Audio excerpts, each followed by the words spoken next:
What we do here is go back, back, back, back, back, back, back, back.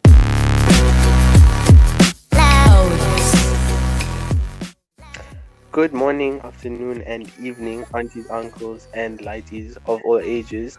Welcome back to Tick on Lockdown, episode 2. My name is Travolin Naika, and I'm joined, as always, by my three co-hosts, Shivek Mansingh, Namaste. Anwar Zain Mohammed, Salam. and Diran Das. Vanakkam. So today we have another special guest for you guys. The talented Mr. Kumaran Naidu, who's also an actor, comedian. Well, he's just a filmmaker, so to say. So today we have him on our podcast for you guys, and he'll be answering a few questions with us. Thanks. Yeah, you might know him from the Broken Promises series. He directed Highway Sheila, Blesses. Oh, so he's here. he's joined. Yes, I can hear you. How are you Okay. today? Just shivering myself out. How's the lockdown been treating you? Lockdown has been a bit sad, eh? Yeah, Limits for all us of in us. terms of For what we all can of do. us. Well, see, you guys have been keeping busy there. Yeah, we have to. we're We trying. have to. I just want to say thank you for agreeing to be on here. It's a pleasure to have you. Pleasure. Right. So I was researching a little bit, right? And I saw on IMDb it says you've been a filmmaker since 2001, and that's before any of us here were born. So that's crazy. You've been at this for almost 20 years. Yeah, it has been a while. Let's go Actually. back, back, back, back, back, back. yeah. So what was your over all of these years? What was your motivation throughout? Well, when I first started off, it was just curiosity. I was working at a bank as an auditor, and that was absolutely boring. And I've always been intrigued by the behind the scenes, like how movies been made, the magic that actually happens. Because film is basically magic; it's an illusion, you know. So that's Yeah. actually been pushing me to find out how things are done. And one of my inspiration was that the visual effects. If you look at visual effects throughout the years, it's changed drastically. There's no Yeah. school that teaches you how to do visual effects. You've got to experiment. For example, the famous example I use is basically the Matrix movies. Bullet time was never invented before the Matrix. They invented it for the Matrix. And Yes. nobody went to school to basically learn that. Someone had to invent that. So my mantra has always been that, hey, you know what, if somebody can do it, it can always be improved upon. So when I set out to do a film, everybody gave me like 1,000 reasons why you can't do it. It's like you need 20 people to help you, you need this and that and all sort of stuff. And I said, hey, if Hollywood is using 300 people as a crew, it doesn't mean I can use 3 people to do it. And that was my Yeah. mantra, and that's how I started off with it. I have kind of the same mentality because we're doing this podcast thing and it's we're doing it over the phone and everything. Like we're working with what we have and we're getting better at it, and obviously it'll develop as we go on, you know. So Yeah.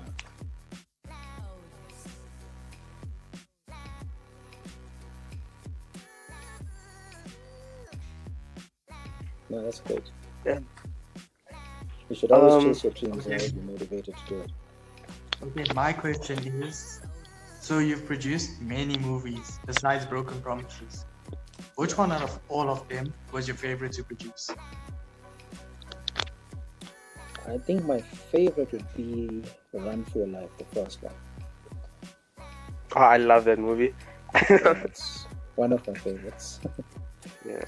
I had a lot of fun doing it. I mean, when I moved to Johannesburg in 2005, I had a friend who used to keep in contact with me, basically by email.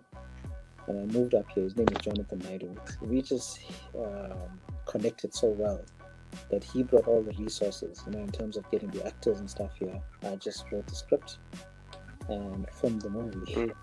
So it was a good collaboration. And filmmaking is all about collaboration, you know. This is what people don't understand. You don't really need a Yeah. huge budget. As long as you've got resources and people are willing to help you, you can actually make a film. You just need to be determined. That's how most of my films are made, from Broken Promises 1 all the way up to Higher Sheila. You know, That's now that I think about it, we actually met before. I remember now.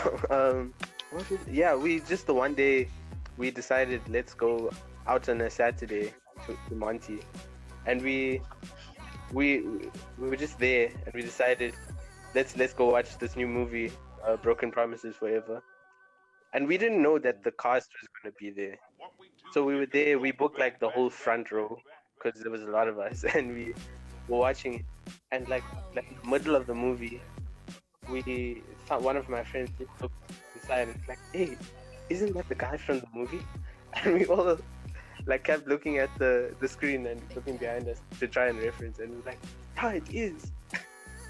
And yeah, afterwards when we walked out, we were like shocked to see the whole cast was there. Well, like most of the cast was there, and yeah, it was really fun. Promotions at the time. Yeah.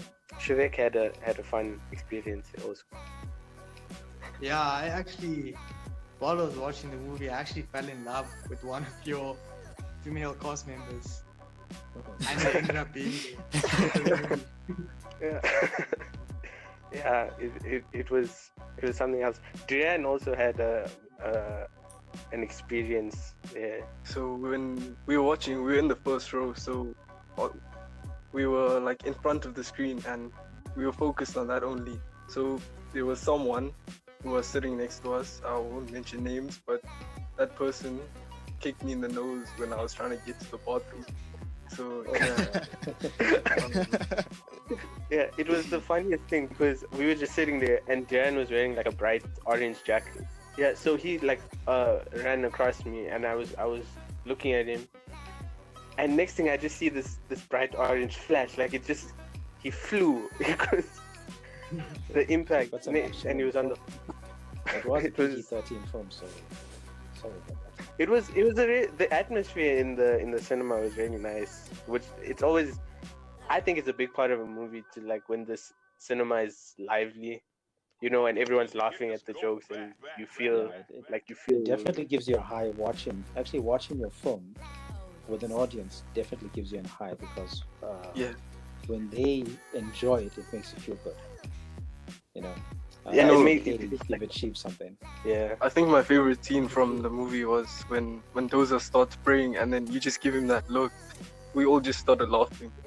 That was the Yeah. best scene I've ever seen.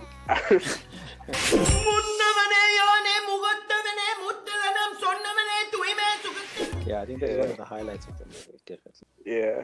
Okay, so my question is that we all enjoyed the Lost Broken Promises Forever, and I was wondering if there's a number 5 in the works. Yeah, there's definitely a number 5. So it's Broken Promises Vengeance. Yeah, Also, is it written and like in production or? we were supposed to go in production this year, but because of lockdown, we really messed up our calendars, our schedule. Yeah. Yeah. Oh, so yeah. One of we the will main. see exactly when's the ideal time to actually do it. But there's definitely a part 5 in the works. It's something going to be a little bit different from your average family story. It's going to be more like an adventure. Oh, so you're gonna Oh, break that'd out of the like the Yeah, stereotype. Exactly. If you think of Ocean's 11 and stuff, something like that. Oh yeah. Oh, Yeah, it's going to be something fun and exciting. So with your familiar characters, obviously, but in different roles, just doing different things. Yeah. I'm excited for that. That sounds amazing. Yeah. I think we're all ready for that now, even though it's going to be probably next year, but we're ready. Yeah. Great. How long does it take from writing to shooting to producing, and editing? How long does it take to make a movie? Look, typically you can do all of that within a year. It just depends on, a variety of circumstances and certain things. So, for example, writing can take you a month to finish an entire script. Yeah, very yeah. proper as a shooting script. So, a shooting script will tell you exactly where you need to place the camera, what type of shots to get. So, that's very technical and detailed. Then your dialogue must be on point, you know what I mean? You need to get the proper number of pages because you can't go overboard as well. And I've got this bad habit of trying to put too much into a film, and then you end up with 2.5 hours and you got to cut like 40 minutes off. So you got to be careful of that. Yeah. And before you start shooting, you go into pre-production. So that you take your script, you break it down, you plan exactly what scenes, what locations, and how much of time you're going to spend on a scene, that kind of thing. So there's a lot of planning that goes into shooting. So when you get to your set, you basically look for your locations. You go, obviously you have your actors, you have to do auditions and stuff. And auditions can only be done after your script is ready. So you know exactly what type of characters you're looking for. Oh, yeah. So once you get your locations, you shoot that. Shooting can...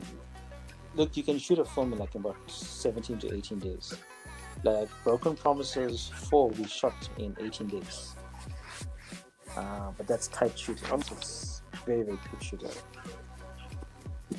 Because all of the locations were like... Yeah. So what you try to do is you shoot per location. So, for example, if you're going to shoot in a park, we shoot all the park scenes and never go back to the park.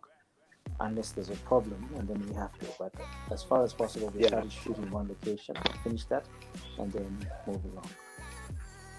So what takes time is mainly the editing and if there's visual effects. And like in a lot of my films, I try to put a few visual effects in because I just enjoy the process.